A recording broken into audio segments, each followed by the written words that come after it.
ഇന്ന് നാം കടകളിൽ നിന്ന് എന്തുതന്നെ വാങ്ങിയാലും അതിലെല്ലാം മായം കലർന്നിട്ടുണ്ടാകും. വിശ്വസിച്ച് ഒരു സാധനവും വാങ്ങാൻ പറ്റാത്ത അവസ്ഥയാണിന്ന്.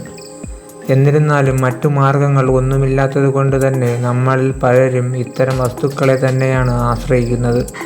അതിൽ പ്രധാനപ്പെട്ടതാണ് പഴങ്ങൾ. ധാരാളം പഴങ്ങൾ ആരോഗ്യ ഗുണങ്ങൾ ഉള്ളവയാണ്. എന്നാൽ അവയിൽ മായം കാരണം ഇപ്പോൾ പലർക്കും പഴവർഗ്ഗങ്ങൾ കഴിക്കാൻ മടിയാണ്.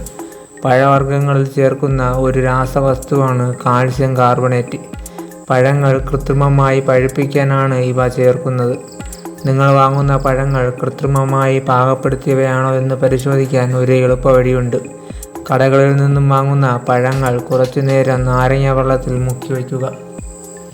ഇങ്ങനെ മുക്കി വയ്ക്കുമ്പോൾ വെള്ളത്തിൻ്റെ നിറം വെള്ളയായി മാറുന്നുണ്ടെങ്കിൽ അതിൽ കാൽസ്യം കാർബണേറ്റ് അടങ്ങിയിട്ടുണ്ടെന്നാണ് അർത്ഥമാക്കുന്നത്.